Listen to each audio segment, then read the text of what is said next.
मुख्यमंत्री जी के लिए जोरदार तालियों के साथ for two everybody for few words. I would like to request Shri Pushkar Singh Dhami ji, Honorable Chief Minister Uttarakhand, on dais. Round of applause, ladies and gentlemen.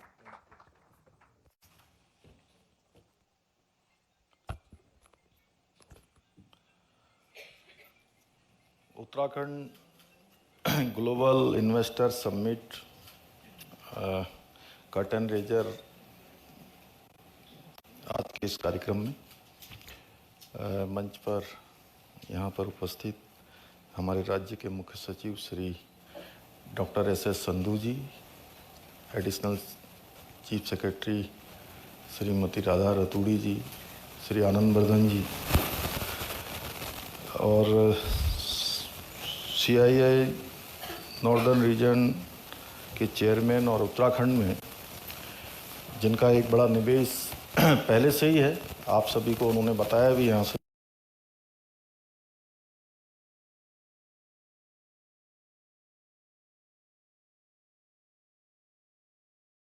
होना है, जल्दी ही वो भी हमारे सामने आ जाएगा। हमें उम्मीद है कि जितनी हमारी उम्मीद है उससे ज़्यादा सब लोग कर रहे हैं, तो उनका भी एक बड़ी उम्मीद के साथ उम्मीद है कि जितनी हमारी उम्मीद है उससे ज़्यादा सब लोग कर रहे हैं, तो उनका भी एक बड़ी उम्मीद के साथ हमको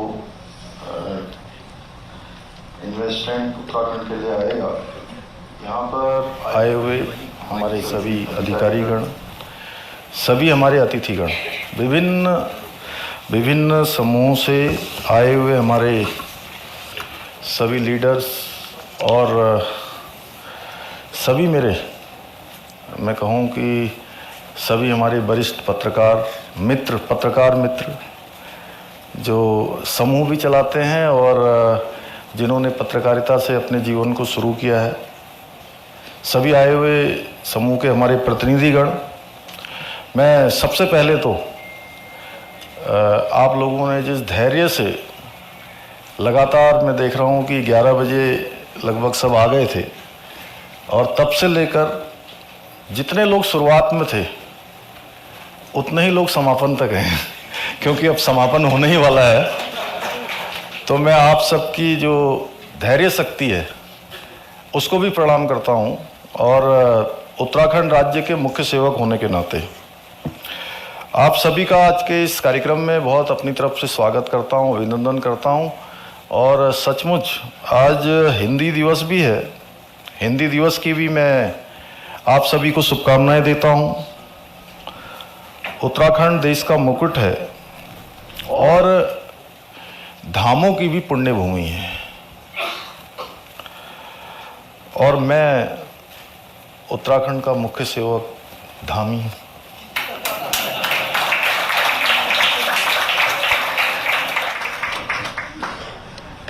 पीस से प्रोस्पेरिटी, इसका आज का जो हमारा लोगो है ये है पीस से प्रोस्पेरिटी। वास्तव में यह पीस और साथ में प्रोस्पेरिटी हो, खुशहाली हो, तो आप स्वयं अंदाजा लगा सकते हैं, जिसका कोई शब्दों में जिसका व्याख्यान नहीं किया जा सकता है वह है। और पहला दिन जिस प्रकार से आज शुरुआत हुई है, निश्चित रूप से हम लोगों के लिए बड़ा उत्साहवर्धक है। और मैं आपको बताऊं कि जब से हमने ये शुरू किया और हमारे पूरी टीम ने ये विचार किया कि हम ग्लोबल इन्वेस्टर समिट करेंगे, उस दिन से कोई भी ऐसा दिन नहीं है जिस दिन हमको उत्साहजनक तरीके से लोगों ने प्रोत्साहित करने का काम नहीं किया। लगातार हमको प्रोत्साहित किया है। मैं उन सभी लोगों का दिल से धन्यवाद करना चाहता हूं जिन लोगों ने पहले दिन से हमारी शुरुआत की, हमको आगे प्रोत्साहित करने का काम किया और भरोसा दिया कि नहीं, आप बहुत अच्छा काम कर रहे हैं। जहां उत्तराखंड राज्य के लिए अच्छा काम कर रहे हैं, वहीं देश के लिए भी एक बड़ा योगदान होगा। हमारे प्रधानमंत्री जी का जो देश की जो अर्थव्यवस्था है, $5 ट्रिलियन की अर्थव्यवस्था बनाने का जो लक्ष्य लिया गया है, उसमें यह एक गिलहरी की तरह एक योगदान होगा। हमारा राज्य चूँकि हम हमेशा देश के साथ चलने वाले राज्यों में हमारा वो रहा है, चाहे देश की सीमाओं की रक्षा करनी हो या देश को जवानी देनी हो या देश को पानी देना हो, दोनों में उत्तराखंड राज्य का बहुत बड़ा योगदान है। आज देश के किसी भी कोने पर, देश की सीमाओं पर उत्तराखंड का जवान देश की सीमाओं की रक्षा कर रहा है। सेना में हो या पैरामिलिट्री में हो, कहीं ना कहीं किसी न किसी कोने में देश के वो अपनी सेवाएं दे रहा है। उसी प्रकार से जिसके बारे में डॉक्टर संधू साहब ने पहले बोला कि हमारे पास गंगा, यमुना, सरयू, शारदा, महाकाली, ऐसी अनेकों जो नदियां हैं, बारह मास जो लगातार प्रभाववान रहती हैं, वो कहीं ना कहीं संपूर्ण भारतवर्ष को और मैं कहूँगा कि संपूर्ण पर्यावरण को हर प्रकार से पानी देने का भी काम करती हैं। तो इसमें बड़ा योगदान उत्तराखंड का है और इसलिए हमने ये तय किया है कि इस आर्थिक विकास में भी अपनी सहभागिता निभानी है। हमारा लक्ष्य है कि उत्तराखंड राज्य जो उसकी प्राकृतिक विरासत है उसको अक्षुण्ण रखते हुए राष्ट्र में सबसे तेज़ी से बढ़ती हुई जो अर्थव्यवस्थाएं हैं, सबसे तेज़ी से जो राज्य विकास की ओर बढ़ रहे हैं, उन राज्यों में उत्तराखंड का भी स्थान हो, उत्तराखंड भी उन राज्यों में आए, उसके लिए हम प्रयास कर रहे हैं। और उत्तराखंड में देखिए, काम करना अपने आप में मैं कहूँगा कि वहाँ जन्म लेना तो प्रभु की इच्छा है कि जन्म लिया, और जन्म अगर नहीं भी लिया किसी ने, अगर वो वहाँ कर्म करेगा किसी भी रूप में, तो उसके ऊपर भी ये मानिए कि भगवान की बहुत बड़ी कृपा होगी, इसीलिए उसको जो है वहाँ पर कर्म करने का अवसर मिलेगा। और ये बिल्कुल आप लोग जितने लोग भी आज मुझे सुन रहे हैं या जितने लोग भी इस कार्यक्रम में आए हैं, हम लोग जो कार्य करने जा रहे हैं वो राष्ट्र के लिए है, राज्य के लिए है, जन जन के लिए है, और उसमें आपकी सहभागिता देवभूमि के लिए है। तो ये तय मानिए कि आपके ऊपर देवों की कृपा है, इसीलिए आप भी यहाँ पर हैं। हर प्रकार से देवों की कृपा आपके ऊपर है और आपको भी कहीं ना कहीं उत्तराखंड राज्य के लिए कुछ योगदान देने का अवसर मिल रहा है।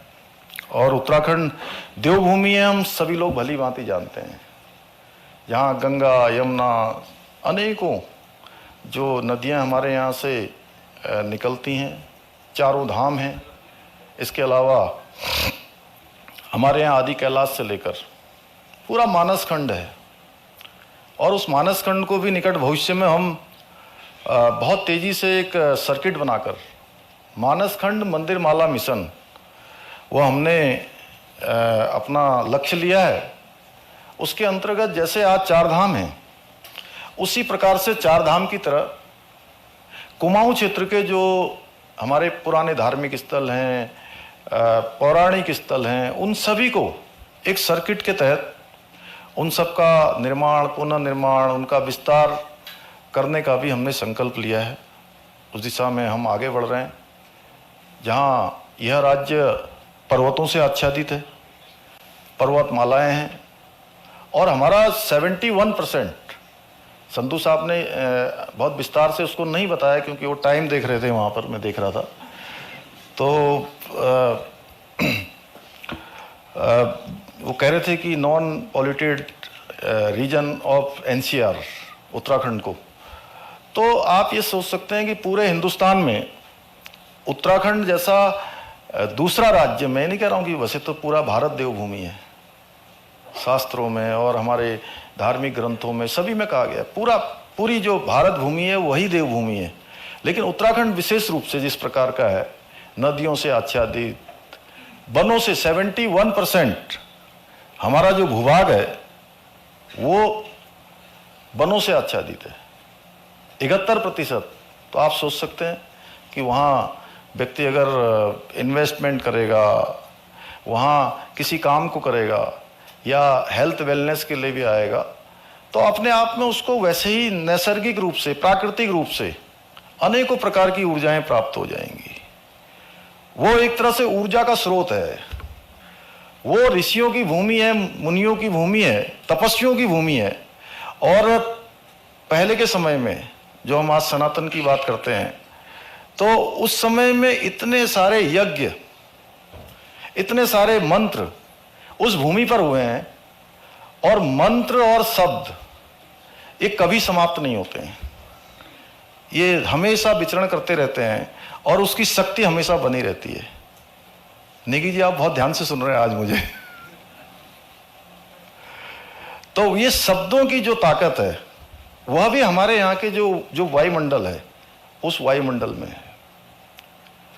तो मैं इसलिए आप सबसे निवेदन करूंगा, सबसे अनुरोध करूंगा कि आप सब लोग इसमें अपना योगदान दें। और ये इन्वेस्टर समिट करने से पहले हमने कुछ लक्ष्य लिए थे। एक तो लक्ष्य था कि हमारा कि हम उत्तराखंड की जो जीडीपी है उसको अगले 5 सालों में दुगना करेंगे। उस दिशा में हमारे प्रयास चल रहे हैं, और ये ग्लोबल इन्वेस्टर समिट भी उसी का एक पार्ट है। ये हमारे लिए, राज्य के लिए भी एक अवसर भी है कि इस अवसर को हम लोग ठीक प्रकार से ठीक कर पाएँ, ठीक अवसर का पूरी तरह से लाभ ले पाएँ, उपयोग कर पाएँ। और इस आयोजन से पहले, जैसा हमारे मुख्य सचिव संधू साहब ने कहा कि आप उत्तराखंड में उद्योग क्यों लगाएं, उत्तराखंड में आप इन्वेस्ट क्यों करें, आपको वहाँ पर लैंड अच्छी मिलेगी, लैंड आसानी से मिल जाएगी। दूसरा, इसके साथ साथ जो कारखाना प्रबंधक और मजदूरों के बीच में, कार्मिकों के बीच में जिस प्रकार की संघर्ष की स्थिति आज अनेकों स्थानों पर पैदा होती है, वो स्थिति उत्तराखंड के अंदर शून्य मात्र की है। और सशक्तिकरण के क्षेत्र में भी हमने, मातृशक्ति के सशक्तिकरण के क्षेत्र में भी, कि उनकी सुरक्षा भी और उनका सशक्तिकरण, ये हमने अपनी प्राथमिकता में लिया है। और इसको करने से पहले हमने अभी लगातार जो हमारी पॉलिसी है, उस पॉलिसी में लगातार हमने परिवर्तन किया है। और 30 तक लगभग हम 30 तक पहुंच गए होंगे संधू साहब, जो हम नई पॉलिसी जो बना रहे हैं, लगभग 30 के लगभग अभी हमने नई पॉलिसी भी जो है इसमें कहीं ना कहीं प्रख्यापित की है।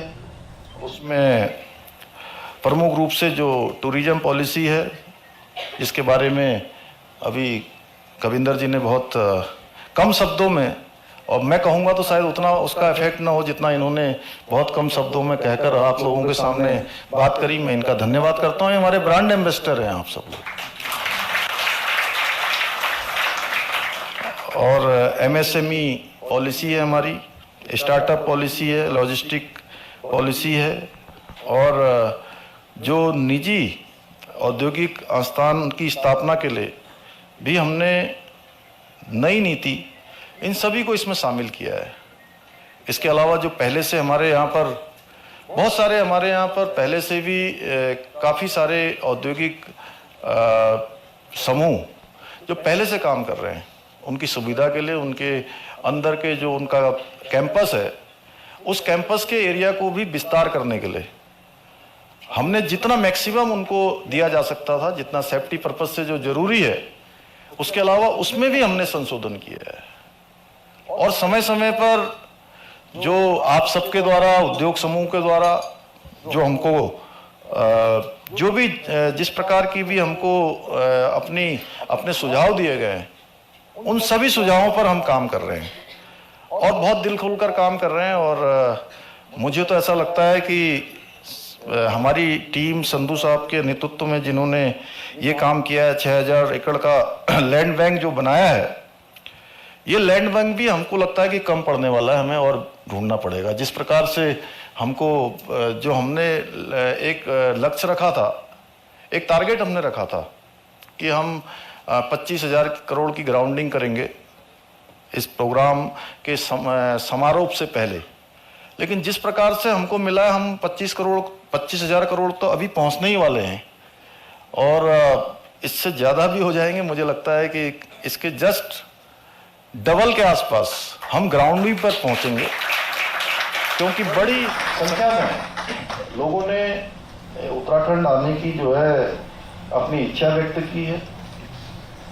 हमारा प्रयास है कि हम अपने राज्य में जो नए निवेशक जो हैं उनके साथ साथ जो पहले से भी जिनके उद्योग हमारे यहाँ पर लगे हुए हैं, जिनके निवेश पहले से हैं, जिनके उद्योग पहले से स्थापित हैं, उनको भी विस्तार के लिए और अपने एक्सपेंशन के लिए उनको भी प्रोत्साहित करें। उस क्षेत्र में भी काम कर रहे हैं और बहुत विस्तार से बताने की आवश्यकता नहीं है, क्योंकि आप सब लोग, अधिकांश लोग दिल्ली के हैं या इसके आसपास के हैं, तो उत्तराखंड आप लोगों से कोई दूर नहीं है, पास ही है।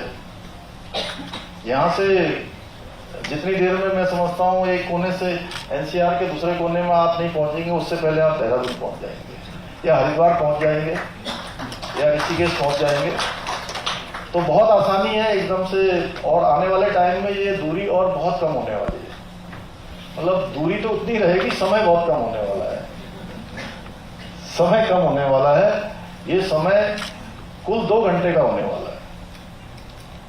और रेल के क्षेत्र में भी तेजी से काम हो रहा है। हम वहां तक, आप 4 धाम यात्रा करने जाएंगे तो ऋषिकेश कर्णप्रयाग जो रेल लाइन है उसका काम भी हमारे आदरणीय प्रधानमंत्री मोदी जी के निर्देशन में, उनके मार्गदर्शन में बहुत तेजी से काम हो रहा है। जिस प्रकार से आज हमारे चारों धामों का विकास हो रहा है, ऑल वेदर रोडें बन गई हैं। आने वाले समय में आपकी जो कैलाश मानसरोवर की यात्रा है, जहां पर अभी हमारे कविंदर सिंह जी ने अपना इस्टेब्लिशमेंट वहां भी बढ़ाने का इन्होंने अभी हमसे बात की है, टनकपुर से आगे जहां मां पूर्णागिरी का धाम है, और उस रास्ते पर ही वही रास्ता आगे चलकर कैलाश मानसरोवर तक का रास्ता बनेगा। चंपावत, लोहाघाट, पिथौरागढ़ होते हुए हमारा धारचूला से आगे को।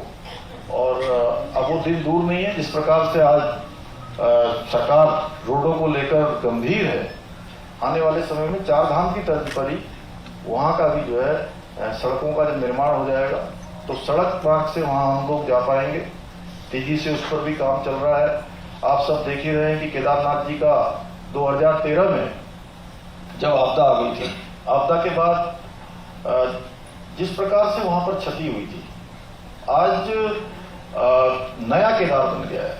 भव्य केदार और दिव्य केदार आप इस साल जाएंगे तो भी आपको दिखेगा, और अगले साल आप यात्रा करेंगे तो आपको बिल्कुल ही नए दर्शन होंगे सब, सारा का सारा। क्योंकि हमारा जो निर्माण का कार्य चल रहा है वो निर्माण का कार्य इस वर्ष पूरा हो जाएगा, और कुछ ही सालों में जो पैदल यात्रा केदारनाथ की होती है वह भी यात्रा भी आपकी रोपवे के माध्यम से बहुत आसान हो जाएगी। क्योंकि माननीय प्रधानमंत्री मोदी जी के निर्देशन में, उनकी लीडरशिप में वहां पर रोपवे का भी शिलान्यास हो गया है।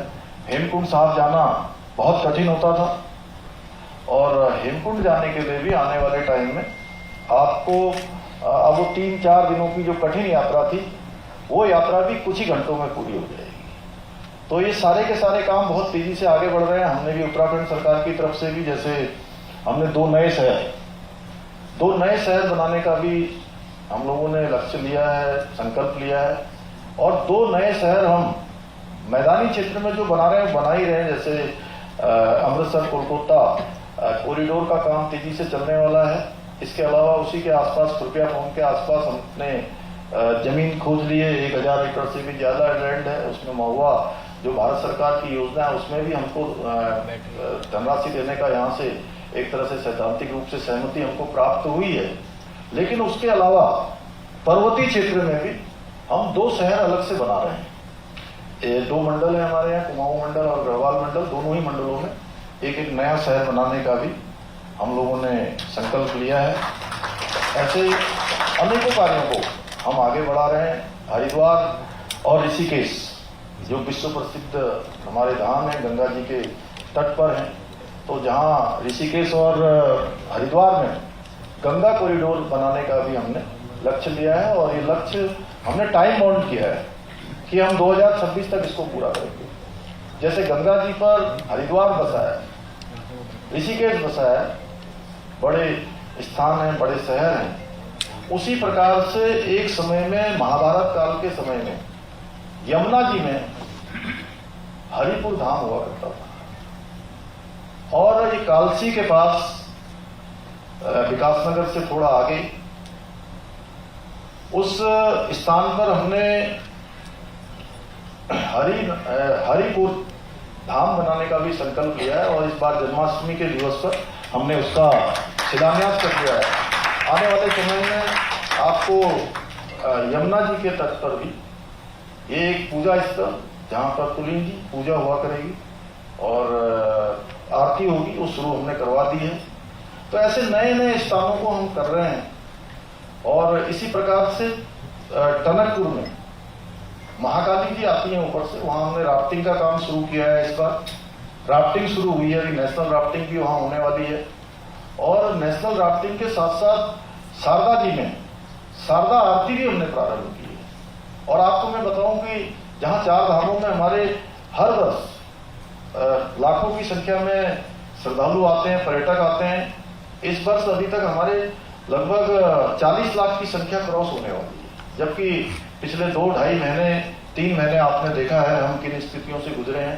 हमको हर साल बड़ी कठिन परिस्थितियों में भी हमारे पूरे हिमालय के क्षेत्र में आपदा का सामना करना पड़ता है, लेकिन इस बार कुछ ज्यादा किया है। हालांकि हमसे ज्यादा हिमाचल में हुआ है, हमारे यहाँ भी काफी नुकसान हुआ है पूरे हिमालय रीजन पर। तो आने वाले समय में हमने ये तय किया है कि हमारे सभी स्थानों पर हम नवाचार करेंगे, नवाचार को बढ़ावा देंगे, लोगों को आकर्षित करेंगे, उनको सुविधाएं देंगे, अतिथि देवो भव की तर्ज पर इन सभी कामों को आगे बढ़ाएंगे। और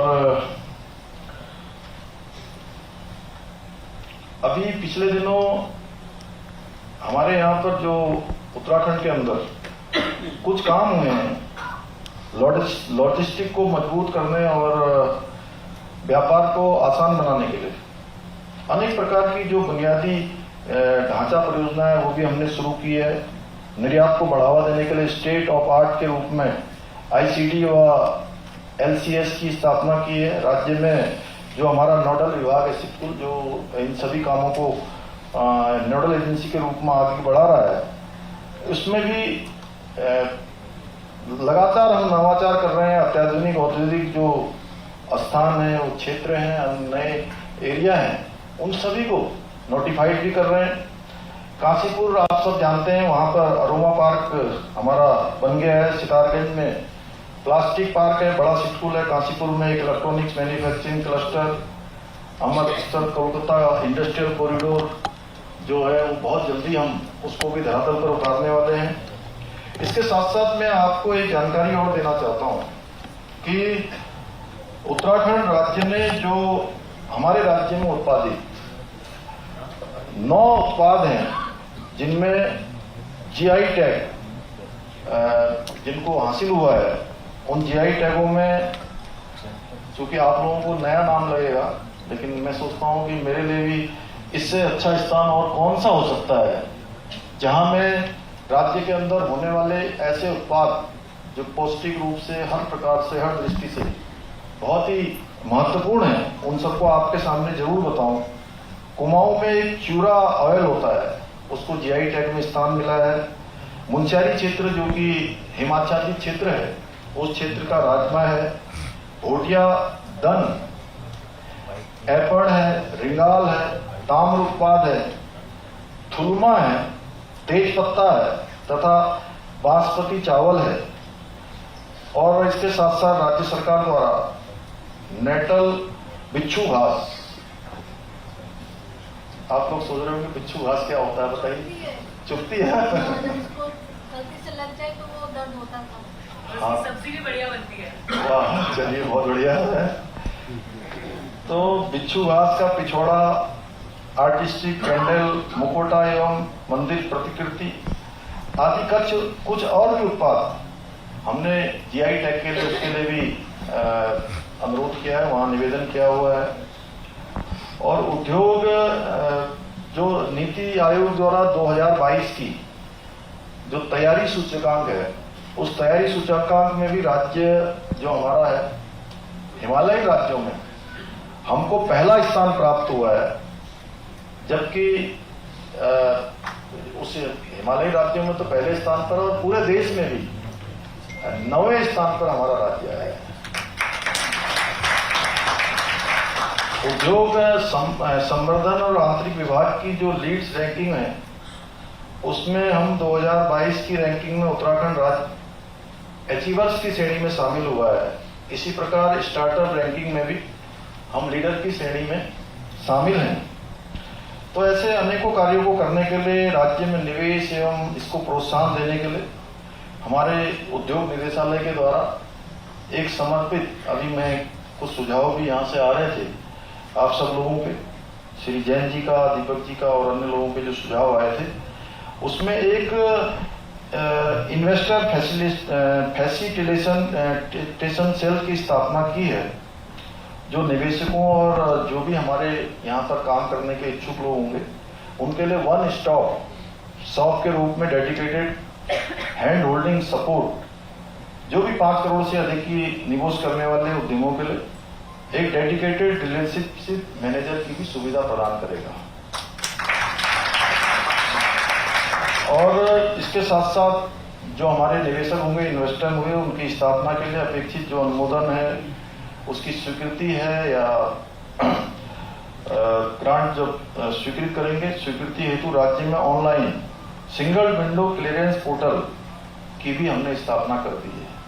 तो ऐसे अनेकों कार्य किए हैं, क्योंकि मैं बहुत विस्तार से नहीं, यहाँ वेबसाइट भी लॉन्च हो गई है तो उसमें भी आपको बहुत सारी जानकारियाँ मिल जाएंगी।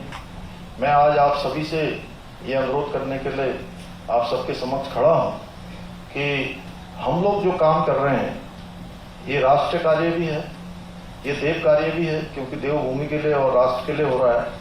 तो इसमें आप सब लोग भी इसको जहां आपके जो दिन भर का जो काम होता है, आपकी दिनचर्या का जो काम है, उस दिनचर्या के काम में जरूर कहीं ना कहीं स्थान देंगे और इसे अपना समझ के देव कार्य में अपना योगदान देंगे। यही अनुरोध करने के लिए मैं आप सबके आया हूं। अंत में फिर से एक बार आप सभी का मैं यहाँ उपस्थित होने के लिए सभी का दिल से स्वागत करते हुए और धन्यवाद करते हुए मैं अपनी वाणी को विराम देता हूँ। धन्यवाद।